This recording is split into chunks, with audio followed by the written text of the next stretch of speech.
नमस्कार दोस्तों। आज इस वीडियो में हम लोग आत्मकथा और जीवनी से संबंधित प्रश्नों को देखेंगे। इससे पहले पार्ट 1 में हमने 10 प्रश्न कर लिए थे। आज इसके आगे के प्रश्नों को हल करेंगे। आप लोग इन प्रश्नों को लिखिए, बार बार रिवाइज़ करिए।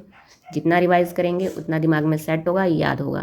हिंदी साहित्य के बच्चों के पास कोई भी ऑप्शन नहीं होता रिवाइज़ करने के अलावा, तभी याद होते हैं, वरना इसके अलावा कोई और तरीका ही नहीं है याद करने का। तो आप लोग लगातार लिखते रहिए और याद करते रहिए ज़्यादा से ज़्यादा। तो आइए शुरू करते हैं। प्रश्न संख्या 11, जहाँ आपनो गाँव, ये किसकी आत्मकथा है? तो ये है रामधारी सिंह दिनकर जी की है। प्रश्न 12, न कोई बेरी न कोई बेगाना, ये आत्मकथा है सुरेंद्र मोहन पाठक की।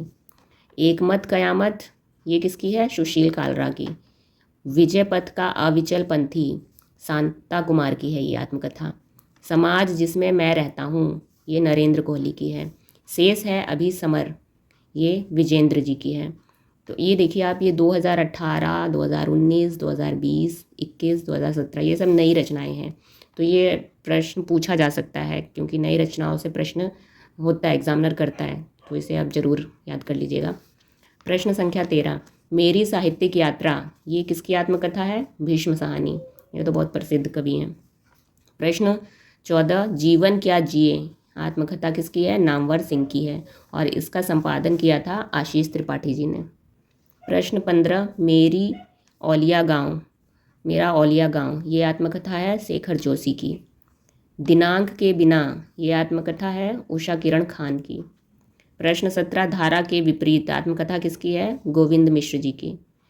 प्रश्न 18, वे नायाब औरतें, आत्मकथा है ये मृदुला गर्ग की। ये देखिए स्त्री वर्ग है, यहाँ पे स्त्री वर्ग से प्रश्न अक्सर पूछते हैं एग्जामिनर, तो हमें तैयार रहना है, इसलिए ध्यान से देखिएगा। हाशिए की इबारतें, चंद्रकांता की है ये। कस्तूरी कुंडल बसे और गुड़िया भीतर गुड़िया, ये दोनों मैत्रेयी पुष्पा जी की आत्मकथा है। कस्तूरी इनकी माँ का नाम था और एक पंक्ति है कबीर की भी, तो लेकिन ये आत्मकथा किसने लिखा था? मैत्रेयी पुष्पा ने। एक कहानी यह भी, ये आत्मकथा है मन्नू भंडारी की, बहुत ही ज़्यादा प्रसिद्ध आत्मकथा है ये।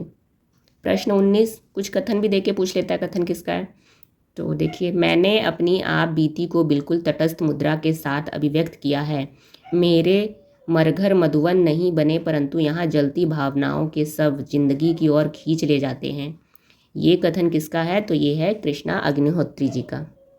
प्रश्न संख्या 20, किसने अपनी आत्मकथा में 1984 में इंदिरा गांधी की हत्या के बाद हिंसात्मक दौर और उसमें प्रत्येक क्षण मृत्यु की आशंका से सिहरते जीवन का मार्मिक चित्रण किया है? तो ये किया था पद्मा सचदेव ने, बूंद बावड़ी नाम से आत्मकथा में किया था। प्रश्न 21, किसकी आत्मकथा में विश्वविद्यालयों में व्याप्त भ्रष्टाचार का चित्रण हुआ है? तो ये है निर्मला जैन की आत्मकथा, जिसका नाम है जमाने में हम। ठीक है, 2015 में निर्मला जैन हिंदी की पहली महिला समीक्षक मानी जाती हैं। तो ये इंपॉर्टेंट बन जाता है कि पहली महिला समीक्षक कौन है? निर्मला जैन। ये महिलाएं देखिएगा, ध्यान दीजिएगा आप लोग। प्रश्न संख्या 22, किसकी आत्मकथा में हिंदी के अस्तित्व और अस्मिता के संघर्ष का चित्रण हुआ है? तो गोपाल प्रसाद व्यास के। इनकी आत्मकथा का नाम है कहो व्यास कैसे कटी। आगे प्रश्न संख्या 23, एक तरफ आत्मकथा है और एक तरफ रचनाकार।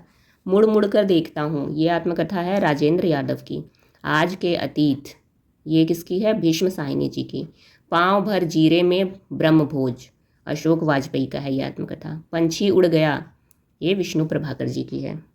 प्रश्न 24, कितनी धूप में कितनी बार, किसकी आत्मकथा है? डॉक्टर महीप सिंह की। आलोचक का आकाश, ये किसकी आत्मकथा है? मधुरेश की। धूप में नंगे पाँव, ये किसकी है? स्वयं प्रकाश की। 32 साल का सफ़रनामा, ये आत्मकथा है कृष्ण बिहारी की।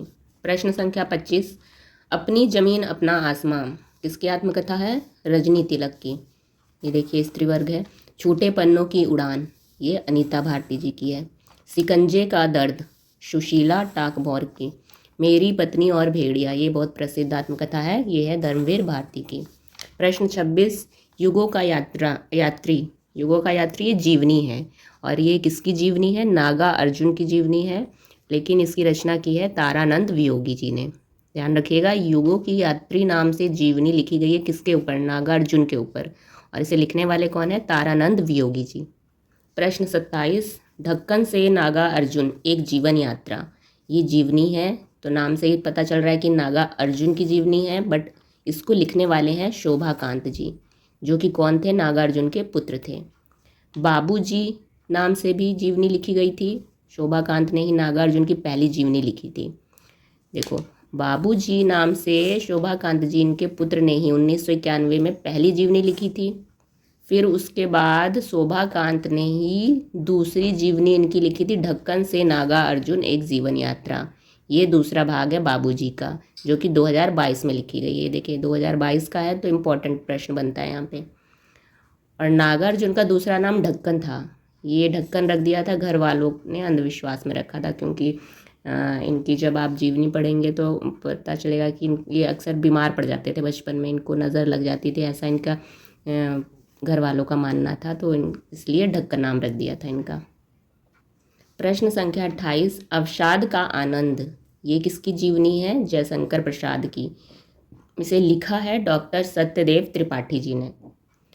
प्रश्न 29, की याद जो करे सभी, ये जीवनी है मैथिली शरण गुप्त जी के, और इसे लिखने वाले कौन है, रजनी गुप्त जी ने लिखा है। प्रश्न संख्या 30, अनासक्त अस्तित्व, ये जीवनी किसकी है, जैनेन्द्र जी की। इसके रचनाकार हैं डॉक्टर ज्योतिष जोशी। तो आज इस वीडियो में हमने प्रश्न 30 पूरे कर लिए हैं।